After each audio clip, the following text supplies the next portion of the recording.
So hello everyone, this is me Kanika, your science teacher is back with another video of science in which we will start our video with the previous year questions of physics. ठीक है, last जो है हमने chemistry के सभी chapter को जो है देख लिया था, सभी चैप्टर के प्रीवियस ईयर क्वेश्चंस को हमने पढ़ लिया था। जिन बच्चों ने अभी तक उन वीडियोस को नहीं देखा है फटाफट जाकर डिस्क्रिप्शन में लिंक पर क्लिक करें और पिछली 4 वीडियोस को ज़रूर देखें। सभी केमिस्ट्री के जो क्वेश्चंस हैं मैंने उनमें आपसे डिस्कस किए हैं। ठीक है, सो आज की वीडियो में हम स्टार्ट करेंगे सीरीज जो है फिजिक्स के चैप्टर के प्रीवियस ईयर क्वेश्चंस को पढ़ेंगे। So make sure don't skip the video, watch full video till the end, तभी आपकी जो प्रिपरेशंस है बोर्ड के एग्जाम के लिए वो अच्छी होगी। All the very best for your board exams. ठीक है, अच्छे से पढ़ो, अच्छे से तैयारी करो। ठीक है, so let's start our video. With the first chapter, human eye and the colourful world. So सबसे पहले बात करते हैं फर्स्ट 1 मार्क के क्वेश्चन के बारे में, किस तरह के जो 1 मार्क के क्वेश्चन है इस चैप्टर में से आते हैं। वैसे मैंने आपको जो है पूरा डीपली इस चैप्टर को पढ़ाया है बहुत अच्छे वे में, और साथ में क्वेश्चन को भी हमने पढ़ा है। तो चलिए स्टार्ट करते हैं 1 मार्क के क्वेश्चन को। तो सबसे पहले पूछा जा सकता है what is the twinkling of star due to. स्टार क्यों ट्विंकल करते हैं, क्या प्रोसीजर है उसके पीछे। 1 मार्क का है तो आपने लिखना है ड्यू टू एटमॉस्फेरिक रिफ्रैक्शन। पूरा आपको डिस्कस नहीं कर आना क्योंकि 1 मार्क में ही है, तो सिर्फ आपने लिखना है due to atmospheric refraction. Second, which part of eye control the amount of light entering the eye. कौन सा ऐसा आई का पार्ट है जो लाइट को कंट्रोल करता है आई में एंटर करने से। कौन सा है प्यूपिल कंट्रोल करता है लाइट को। ठीक है, जो आपकी एंटर करती है आईज में। Third question, name the essential part of human आई। आप एसेंशियल पार्ट लिख सकते हैं, कॉर्निया, रेटिना, आई लेंस, ठीक है, प्यूपिल, इरिस, ये सब आप इंपॉर्टेंट पार्ट है ना आपके आईज के। Fourth question, on what factor the colour of scatter light depends. Colour of scatter light किसके ऊपर डिपेंड करता है। The colour of scatter light depend on the size of scatter particle. क्या size है पार्टिकल का जो scatter हुआ उसके ऊपर डिपेंड करता है कि कलर कौन सा, कलर की जो है कैसे स्केचिंग होगी। What is eye lens made of. Eye lens किससे बना होता है, किससे बना होता है, transparent and flexible jelly like structure से जो है वो आपके पास बना होता है, ऐसे मटेरियल से बना होता है। तो यहाँ से आपने देख लिया कि अभी तक जितने भी क्वेश्चन आए सब आई के पार्ट से रिलेटेड आए, यानी कि ह्यूमन आई और उसकी वर्किंग बहुत इंपॉर्टेंट है। उसको पढ़ लोगे ना आप चैप्टर में से तो आपके 1 मार्क के क्वेश्चन तो ऐसे ही कवर हो जाएंगे। Sixth question, define dispersion of white light. Dispersion क्या होता है व्हाइट लाइट की, स्प्लिटिंग होना व्हाइट लाइट का। ठीक है, उसके 7 कलर्स में मैंने अच्छे से पढ़ाया है चैप्टर को, आपको जिन बच्चों ने पढ़ा होगा उनको इसके आंसर भी पता होंगे। तो आगे देखते हैं 7th question, state the function of pupil and ciliary muscle. Pupil और सिलरी मसल का क्या वर्क होता है, लिखोगे खुद से, आई वर्किंग है ये भी देखो। 8th question, a person suffering from an eye defect uses lens of power -1 diopter. Name the defect he is suffering from and the nature of lens use. कौन सी बीमारी से वो सफ़र कर रहा है और कौन सा लेंस उसे यूज़ करना है। तो देखो वो कौन सा है, नेगेटिव में दिए, यानी कि नेगेटिव पावर है, तो यानी कि वो कनकेव लेंस का यूज़ कर रहा है क्योंकि वो किससे सफ़र कर रहा है, मायोपिया से। किससे, मायोपिया से। देखो मायोपिया जब होती है तो उसके लिए कनकेव लेंस का यूज़ किया जाता है। तो आप यहाँ से पता लगा सकते हैं, और यहाँ पे पावर कितनी दे रखी है, माइनस में दे रखी है, तो माइनस में दे रखी है यानी कि वो कनकेव लेंस है। 9, name the condition resulting due to the eye lens become cloudy. Eye lens cloudy हो जाता है, जैसे मैंने आपको बताया है चैप्टर में, कई लोग उनको वाइट मोतियाबिंद बोलते हैं ना, वो हो जाता है, तो क्लाउडी क्लाउडी दिखना शुरू हो जाता है। जो अब बुजुर्ग बंदे होते हैं उनकी एज में खासकर ये बीमारी देखी जाती है, तो इसको कैटारेक्ट बोलते हैं। ठीक है, 10th question, name the 2 phenomena involve in formation of rainbow. Rainbow की फॉर्मेशन के लिए ऐसे 2 जो फिनोमिना है जो इन्वॉल्व है, कौन कौन से हैं, डिस्पर्जन है और टोटल इंटरनल रिफ्लेक्शन और रिफ्रैक्शन, TIR। ठीक है, ये आपके पास जो है फिनोमिना रेनबो की फॉर्मेशन में यूज़ किए जाते हैं। अब बात करते हैं 2 मार्क के क्वेश्चन की कि 2 मार्क के क्वेश्चन किस तरह से आ सकते हैं। तो फर्स्ट क्वेश्चन तो यही है, why do stars twinkle but planet do not twinkle. ये मैंने आपको क्वेश्चन बहुत ही अच्छे से समझाया है बहुत अच्छे से समझाया है, आंसर भी लिखवाया है, ठीक है। तो आप इसका आंसर खुद से ही लिखना। वैसे मैंने पीपीटी में मेंशन कर दिया है, बट मैं आपको बार बार एक ही चीज़ तो नहीं समझा सकती, इतना टाइम नहीं है। तो इसीलिए ये क्वेश्चन मैंने आपको बता दिया है, एग्जाम में आया हुआ है, आ भी सकता है, तो आप इसका आंसर लिख सकते हैं। Second question, explain how a normal human eye is able to see distinctly the object place at distance as well those place at near distance. जो ह्यूमन की आई है, नॉर्मल आई है, यानी कि कोई डिफेक्ट से वो सफ़र नहीं कर रही, वो कैसे देख सकती है किसी ऑब्जेक्ट को, चाहे वो दूरी पे है चाहे वो पास पड़ा है। क्यों देख सकती है? क्योंकि ciliary muscle change the curvature of eye lens. Ciliary muscle क्या करते हैं? आई लेंस के कर्वेचर को चेंज करते रहते हैं जैसे जैसे रिक्वायरमेंट होती है हमारी आइज को, मतलब दूर देखना है, पास देखना है, जैसे भी रिक्वायरमेंट है उस अकॉर्डिंग जो सिलरी मसल है वो क्या करेगी, आई लेंस के कर्वेचर को बदलती रहेगी। This change the focal length of eye, और वो क्या करेगी, फोकल लेंथ को चेंज करेगी आई की।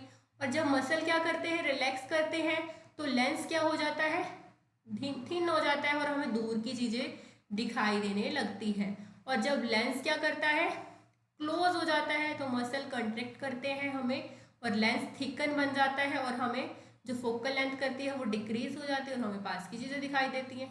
यानी कि इसमें सब वर्किंग के बारे में पूछा गया, आई की वर्किंग देख लो यहाँ से। और ये जो रिफ्रैक्शन वाला है, एटमॉस्फेरिक रिफ्रैक्शन, ये दोनों प्रोसेस इंपॉर्टेंट है। Second answer, what is a far point and near point of normal human eye. Far point क्या होता है, इन्फिनिट तक देख सकता है, और near point 25 centimetre from the eye. ठीक है, आगे देखते हैं। Third question, define dispersion of white light and name the colour white light in order. Dispersion क्या होता है, स्प्लिटिंग होना, लाइट का ब्रेक हो जाना उसके कंस्टेंट पार्टिकल्स में, ये कंस्टेंट कलर्स में, 7 कलर्स में। और कौन कौन से होते हैं वो, विबग्योर, बताया था ना, विबग्योर की तरह से वो बनाता है आपके पास, विबग्योर बनता है। ठीक है, इंपॉर्टेंट क्वेश्चन है ये भी। Fourth question, a person needs a lens of power -2.5 dioptre for correcting his vision. Name the defect of vision he is suffering from, which lens will he be using for the correction, also find the focal length of lens. तो आपको बताना है इसका answer. तो negative में है, यानी कि कनकेव है, मायोपिया से सफ़र कर रहा है। ठीक है, तो आपको बताना है करेक्शन कैसे करने हैं, कि वो कनकेव लेंस का यूज़ करें। और आपको फोकल लेंथ निकालनी है, फोकल लेंथ आप निकाल लोगे, ऑलरेडी मैं आपसे इस तरह के काफ़ी सारे न्यूमेरिकल डिस्कस कर चुकी हूँ, तो खुद से फाइंड आउट करना। Fifth question, an old person is unable to see clearly nearby object as well distant object. एक ओल्ड पर्सन है, वो ना तो दूर की चीज़ें देख पा रहा है ना पास की चीज़ें देख पा रहा है। But defect of vision he is suffering from, कौन से डिफेक्ट से वो सफ़र कर रहा है, प्रेसबायोपिया। ठीक है, जिसमें उसको पास की भी चीज़ें नहीं दिख रही, दूर की भी चीज़ें नहीं दिख रही। But kind of lens will he require to see clearly the nearby as well as distant object. कौन सा लेंस उसको यूज़ करना चाहिए ताकि उसे दूर की चीज़ें भी दिखे और पास की चीज़ें भी दिखे, तो कौन सा, he can not see a near object as well distant object. ठीक है, so he has to use bifocal lens, उसे बायफोकल लेंस यूज़ करना पड़ेगा जिसके अंदर कनकेव लेंस भी है और कन्वेक्स लेंस भी है। तो ठीक है, इसका आंसर ये हो गया। अब बात करते हैं 3 मार्क के क्वेश्चन की। अब 3 मार्क के क्वेश्चन किस तरह से पूछे जाते हैं, वैसे तो इसमें आपके पास 2 मार्क के क्वेश्चन ही ज़्यादा आएंगे। तो what is power of accommodation of I, power क्या होती है अकोमोडेशन ऑफ आई की। तो पावर ऑफ अकोमोडेशन यानी कि कितनी एबिलिटी है आई के पास कि वो फोकल लेंथ को क्या कर सके, चेंज कर सके नियर और फार ऑब्जेक्ट को देखने में, उसको बोलते हैं पावर ऑफ अकोमोडेशन। ठीक है, इसकी डेफिनेशन लिख लोगे यहाँ से। What happens to the image distance when the object being viewed is moved away from the eye. क्या होगा अगर जो आपने दूर से कोई चीज़ को देख रहे हो और वो क्या कर रही हो, मूव कर रही हो, तो इमेज डिस्टेंस रिमेन फिक्स, जो इमेज का डिस्टेंस है वो तो फिक्स रहेगा, which is equal to distance between retina and the eye's lens. जो क्या होता है रेटिना के बीच का और आई लेंस के बीच का डिस्टेंस, ये कैसे होता है, ये वर्किंग में अगर आपने पढ़ी होगी तो आपको क्लियर हो गया होगा। Second, draw a neat and clean diagram to show refraction of light ray through glass prism. Diagram बनाना है आपको लाइट प्रिज्म से पास होते हुए ना, बताया था मैंने, चैप्टर को करवाया था जब डायग्राम भी आपको बना के दिखाया था। And label on it's the angle of incidence और एंगल ऑफ डेविएशन, और एंगल ऑफ इंसिडेंस और डेविएशन वाले एंगल आपको मेंशन करने, तो बना लेना इसे, ठीक है। अब बात करते हैं 5 मार्क के क्वेश्चन की। फर्स्ट क्वेश्चन क्या है, calculate maximum power of accommodation of person having normal vision. आपको क्या निकालनी है, पावर ऑफ विजन निकालनी है, नॉर्मल विजन की निकालनी है किसी पर्सन की। तो देखो लीस्ट डिस्टेंस क्या होता है 25 सेंटीमीटर से आपको पता है, तो पावर का फॉर्मूला क्या होता है, power of accommodation is equal to 1 / focal length, ठीक है। तो यहाँ से आपके पास ये जो है 25 सेंटीमीटर दे रखी है, हमें किस में चाहिए, मीटर्स में, तो 100 आ जाएगा ऊपर 25, तो कितनी आ जाएगी ये आपके पास 4 डायोप्टर, ठीक है। तो first person having normal vision power of accommodation is 4D, तो 4D लिख सकते हो आप। B part, a person needs to use glasses for reading newspaper, identify the defect in her vision and type of lens she would need to correct it. अब person है, अब वो क्या कर रहे हैं, न्यूज़पेपर को पढ़ रहे हैं, लेकिन उसके पास कौन सा डिफेक्ट है और कौन सा डिफेक्ट है उसे नहीं पढ़ा जा रहा, और कौन सा लेंस यूज़ होगा, तो वो हाइपरमेट्रोपिया से सफ़र कर रहा है और उसको कन्वेक्स लेंस की ज़रूरत, ठीक है। पास की चीज़ों के लिए हाइपरमेट्रोपिया है और उसे कन्वेक्स लेंस की ज़रूरत है। Sometime when we enter into the dark room or from a bright sunlight, we are unable to see object clearly. Why? इसका आंसर पता है ना आपको, मैंने बताया है, तो लिखना खुद से, ठीक है। और सेकंड क्वेश्चन पे चलते हैं। सेकंड क्वेश्चन क्या कहता है, देखो, if a person wear lens of -6 dioptre, अगर कोई पर्सन है वो -6 डायोप्टर का स्पेक्स पहन रहा है, लेंस, ठीक है, दूर की डिस्टेंस के लिए, and correcting his near vision he needed a lens of, और उसको पास के लिए 2 डायोप्टर का चाहिए, determine the focal length of lens in both the cases. तो आप निकाल लोगे ना, देखो यहाँ पे पावर दे रखी है, फर्स्ट केस में 6 और सेकंड केस में मतलब पावर 1 पावर 2 ऐसे लिख लेना, 2 डायोप्टर प्लस के है। तो देखो यहाँ से पावर का फॉर्मूला क्या होता है, 1 / फोकल लेंथ, आपको निकालनी है फोकल लेंथ, तो उधर चल जाएगा फोकल लेंथ, 1 / में पावर, तो यहाँ से आप क्या करोगे 1 / में 60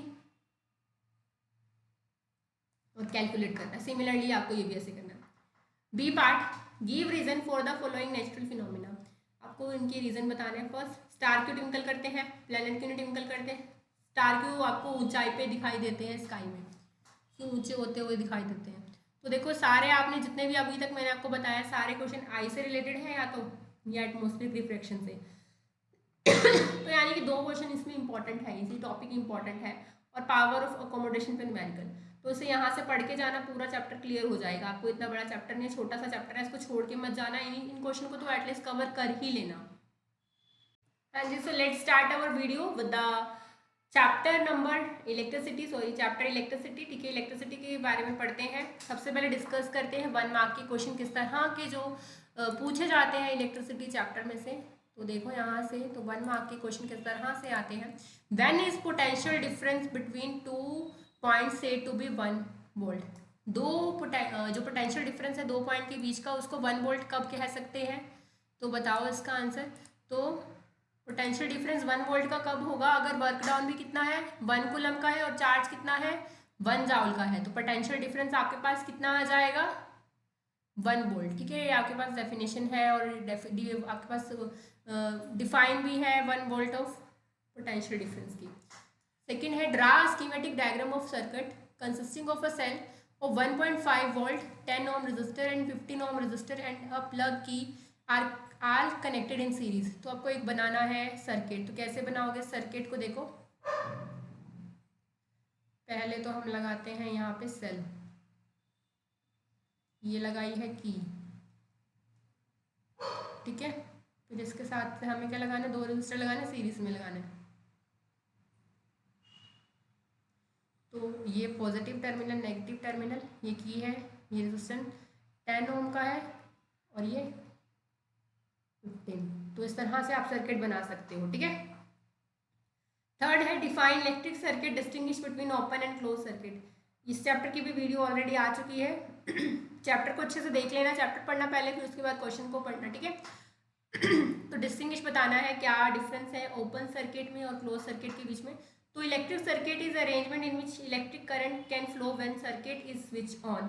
तो इलेक्ट्रिक सर्किट आपके पास क्या है, एक अरेंजमेंट है जिसमें जो है करंट फ्लो करता है सर्किट से जब स्विच क्या हो, ऑन हो। और ओपन सर्किट क्या है, जिसके अंदर करंट फ्लो नहीं करता और as a switch is off, क्योंकि स्विच क्या होता है, ऑफ होता है। और क्लोज सर्किट में जो करंट है वो फ्लो करता है, स्विच कैसा होता है, ऑन होता है।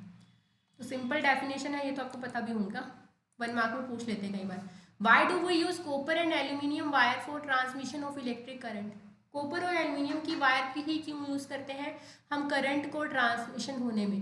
क्यों यूज़ करते हैं? क्योंकि एक ऐसी होती है इनकी रेजिस्टिविटी कम होती है, इसीलिए हम इसको यूज़ करते हैं। Mention one reason why tungsten is use for making filament of electric bulb, lamp और बल्ब भी बोल सकते हैं। टंगस्टन का क्यों यूज़ करते हैं फिलामेंट को बनाने में, चाहे वो इलेक्ट्रिक लैम्प है या फिर बल्ब है? क्यों? क्योंकि उसका हाई मेल्टिंग पॉइंट होता है और रेजिस्टिविटी भी कम हो जाती है, ठीक है, इसीलिए हम इसका टंगस्टन का यूज़ करते हैं। State a difference between wire use in element of electric heater and a fuse fire. Difference बताना है कि किसके बीच में, जो वायर आपके पास इलेक्ट्रिक हीटर के अंदर यूज होती है और फ्यूज वायर के अंदर यूज होती है। The wire use in element of electric heater has high resistance. जो हीटर के अंदर यूज होती है उसका रेजिस्टेंस ज़्यादा होता है, मेल्टिंग पॉइंट भी ज़्यादा होता है। लेकिन जो फ्यूज वायर के अंदर यूज होती है उसका रेजिस्टेंस कम होता है और मेल्टिंग पॉइंट भी कम होता है, ये फर्क होता है। 7 question, right the SI unit of resistivity. क्या है रेजिस्टिविटी का यूनिट? ओम मीटर, ठीक है, क्या है, ओम मीटर। रेजिस्टेंस का ओम और रेजिस्टिविटी का ओम मीटर, ठीक है। 8th question, in an electric circuit state the relationship between direction of conventional current and the direction of flow of electron। तो कन्वेंशनल करंट के बीच में और फ्लो ऑफ इलेक्ट्रॉन के बीच में क्या डिफरेंस है? Electron flow from negative terminal to positive terminal, ठीक है। जो इलेक्ट्रॉन है, मैंने आपको ये क्वेश्चन बहुत अच्छे से डीपली बताया है कि जो इलेक्ट्रॉन है वो नेगेटिव से पॉजिटिव की तरफ मूव करते हैं। इलेक्ट्रॉन नेगेटिव से पॉजिटिव की तरफ जाएंगे और करंट पॉजिटिव से नेगेटिव टर्मिनल की तरफ मूव करेगा एक्सटर्नल सर्किट में। सो कन्वेंशनल करंट एंड इलेक्ट्रॉन फोल दोनों आपस में कैसे हैं, अपोजिट है। तो इनके बीच का डिफरेंस कैसा है, दोनों आपस में अपोजिट है। Least any 2 factor on which resistance of a conductor depend. 2 factor बताने हैं, कौन कौन से? टेम्परेचर, दूसरा आप बताना, ठीक है। तो ये लिख लेना है, यहाँ पे 2 फैक्टर से लिखने सिर्फ आपको, फैक्टर्स लिखने साथ में। अब बात करते हैं 2 मार्क्स के क्वेश्चन की। तो देखो यहाँ से, the amount of charge passing through a cell in 4 second is 12 coulomb. Charge given है आपको 12 कूलम, टाइम कितना दे रखा है 4 सेकेंड। आपको निकालना है करंट, इलेक्ट्रिक करंट निकालना है आपको, ठीक है। तो देखो I is equal to Q by T, ये तो फॉर्मूला है, ये डायरेक्ट छोटा सा फॉर्मूला है। तो क्यू कितना है 12 कूलम और चार्ज 4 यानी कि 3, तो 3 एम्पियर आपके पास करंट आ जाएगा। इजी है न्यूमेरिकल और 2 मार्क में आ जाता है, देखो पूछा जाता है, 2016 में आया हुआ है। Name the device or instrument use to measure potential difference, how it is connected in an electric circuit. कौन सी ऐसी डिवाइस है जो पोटेंशियल डिफरेंस को मेजर करने के लिए यूज होती है और कैसे ये इलेक्ट्रिक सर्किट के अंदर कनेक्ट की जाती है? तो कौन सी होती है? वोल्ट मीटर यूज होता है, ठीक है। करंट के लिए एमीटर और पोटेंशियल डिफरेंस के लिए वोल्ट मीटर। और कैसे कनेक्ट होती है? पैरेलल में कनेक्ट होती है इलेक्ट्रिक सर्किट के साथ। कैसे होती है? पैरेलल में होती है। 3rd question, element of electric toaster and electric iron are made up of an alloy rather than a pure metal. जो एलिमेंट जो है इलेक्ट्रिक टोस्टर, जो इलेक्ट्रिक वाला टोस्टर होता है ना, घरों में होता है प्रेजेंट, और आयरन भी सबके घर में प्रेजेंट होती है, उसको जो है किससे बनाया जाता है? एलॉय से बनाया जाता है, किसी मेटल से नहीं। 2 रीज़न बताओ क्यों? क्योंकि एलॉय के पास हाई रेजिस्टिविटी होती है कंस्टिट्यूएंट प्योर मेटल्स के कंपैरिजन में। High temperature, at high temperature alloy do not oxidise, और हाई टेम्परेचर पे एलॉय जो है ऑक्सीडाइज नहीं होते। 4th क्वेश्चन देखो यहाँ से, a thick wire and a thin wire of same material are successively connected to a same circuit. एक सर्किट है, उससे एक थिक वायर को कनेक्ट किया हुआ है और एक थिन वायर को, एक पतली एक मोटी वायर को कनेक्ट किया हुआ है। मटेरियल दोनों का सेम है, सेम सर्किट में कनेक्ट किया है। To find their respective resistance, which one will have lower resistance. किसका रेजिस्टेंस कम होगा, थिन का या थिक का? As resistance is inversely proportional to area, आपको पता है डायरेक्टली प्रोपोर्शनल होता है लेंथ बाय एरिया के, यानी कि रेजिस्टेंस से क्या है इनवर्सली प्रोपोर्शनल है। तो जितना ज़्यादा एरिया होगा उतना कम रेजिस्टेंस होगा, वाइस वर्सा। तो जो थिक वायर है उसका लो रेजिस्टेंस होगा, ठीक है।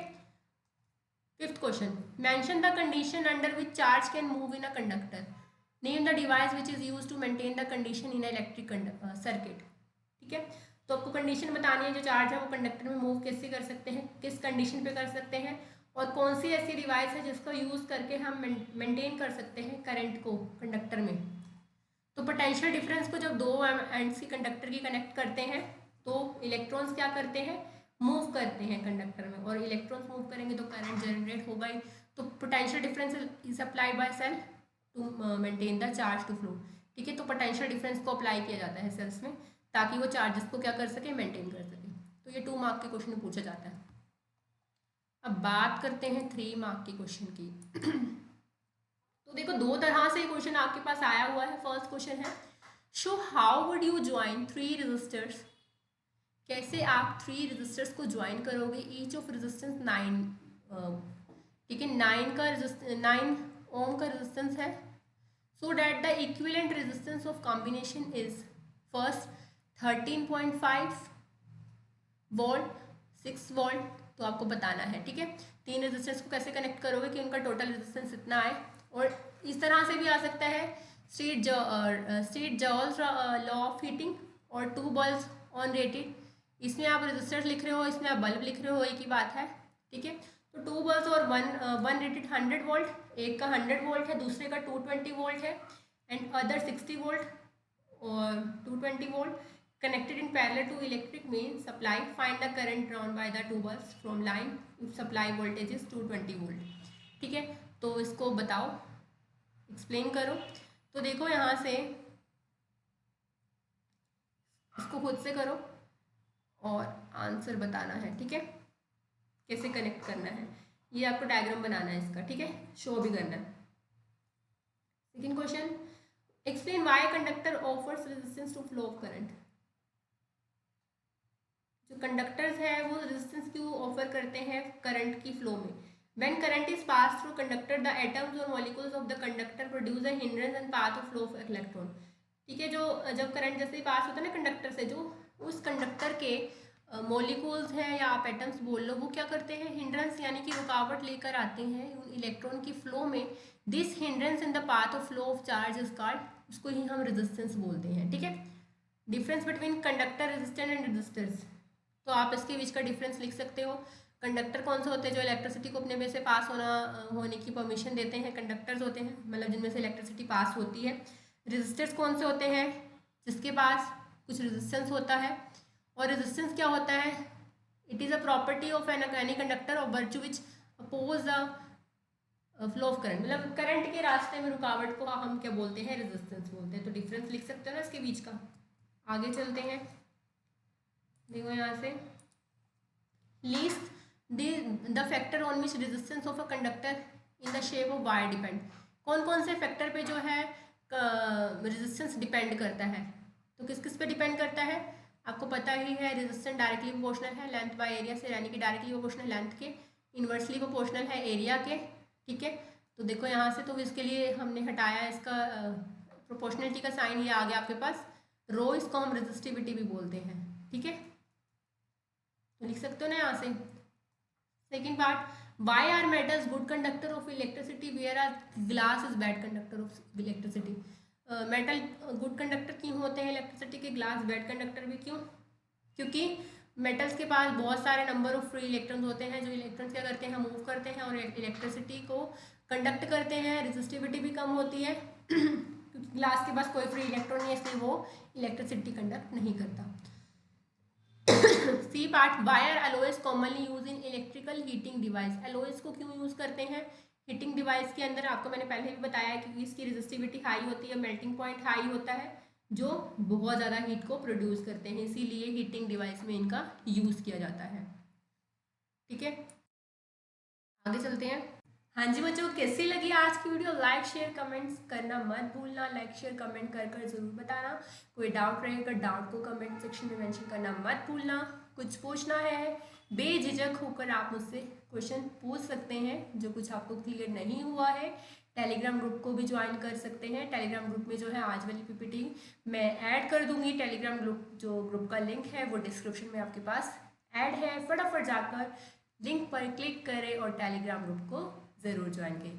सो thank you for watching my video. Goodbye. अब हम मिलेंगे नेक्स्ट वीडियो में अगले चैप्टर के साथ। तब तक के लिए thank you for watching my video. Bye.